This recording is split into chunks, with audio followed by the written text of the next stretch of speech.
Actually believing in this one book is truly the definition of believing in all the previous books.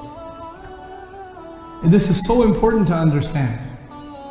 You know, we think that the Christians and the Jews, they also believe in the prophets. They also have Abraham, they also have Noah, they also have Moses, yes?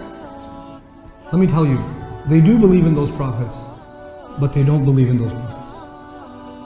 They do and they don't. If you study Moses in the Bible, and you study Musa in the Quran, alayhi salam, it's like you're talking about two different people. If you study Ibrahim alayhi salam in the Quran, and you study Abraham in the Bible and the things they say about him in the Bible, you will not believe that that is Ibrahim alayhi salam they're talking about. You will not believe it. I've experienced this. I've had conversations with rabbis and ministers about Abraham, about Noah, about Moses. I have learned many things from them. And the most important things I've learned is they don't know what a Rasul means. They don't know what that means. You know, Ibrahim alayhi salam, Abul Anbiya alayhi salam, Khalilur Rahman, that Nabi, that great Rasul, Ibrahim alayhi salam, when they talk about him, I was asking a rabbi, I was talking to him. I said, what do you believe about Abraham? What is the biggest lesson you learned from Abraham? And you know what the Muslims learn, right? إِذْ قَالَ لَهُ رَبُّهُ أَسْلِمْ قَالَ أَسْلَمْتُ لِرَبِّ الْعَالَمِينَ. That is what we learn from Ibrahim alayhi salam. How do you submit to Allah? So I'm asking the rabbi, what do you learn from Abraham? And the rabbi tells me, a friend of mine, he tells me, well, what we learn is that we have the right to argue with God. Say that again. Yeah, we learn to argue with God. From who? From Abraham. I was like, wait, hold on a second. What we learn from Abraham is that there are no arguments, you just submit. The one man who is the greatest example that you never argue with Allah, you just submit, is who? Ibrahim alayhi salam. And the rabbi tells me that Abraham inspired us to argue with God. Talk about reverse engineering, dude. This is reverse engineering. How this car only goes in reverse? How did you do that? He goes, well, you know, Abraham, when the angels came to destroy the nation of Lut, he negotiated. That must mean that you should negotiate with God and everything. I said, you know, you need to explain yourself more, my friend. I don't understand. He goes, you know, I'll explain to you. It's like a father and a son relationship. When a son is small, the father tells him, sit over there, go over there, go over there, and he does it. The son just listens. Yeah?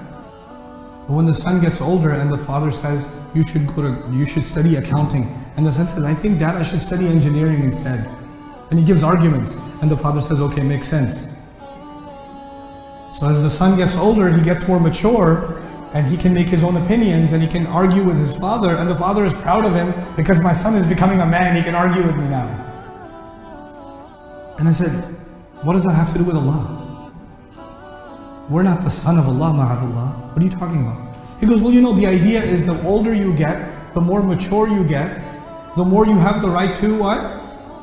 Argue. When you're a child, you just trust your parents. When you get older, you can argue. I was like, okay, I have one question.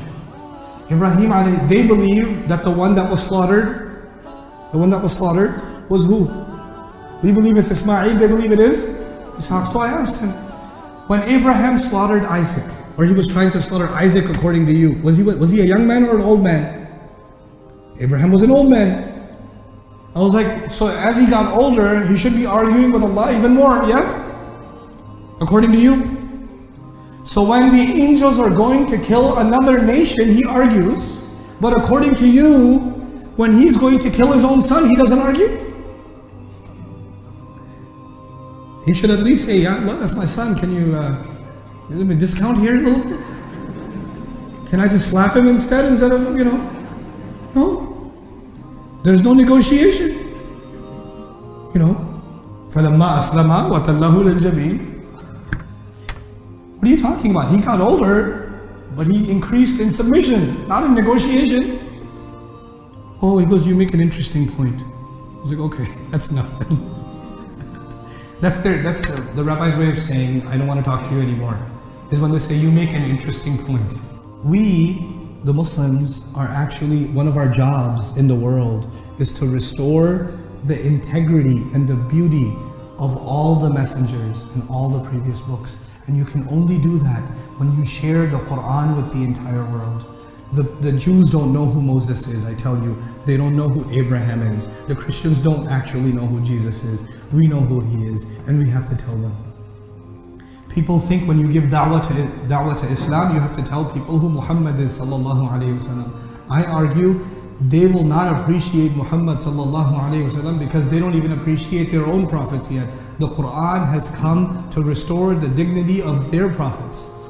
I go to churches and I talk about Jesus. I go to churches and I talk about Moses. I talk about Abraham from the Quran. I was talking about Ibrahim alayhi salam in one of the durus, and the same rabbi was sitting in the audience. He was crying the whole time.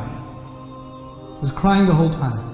And everything I say is the opposite of what he reads.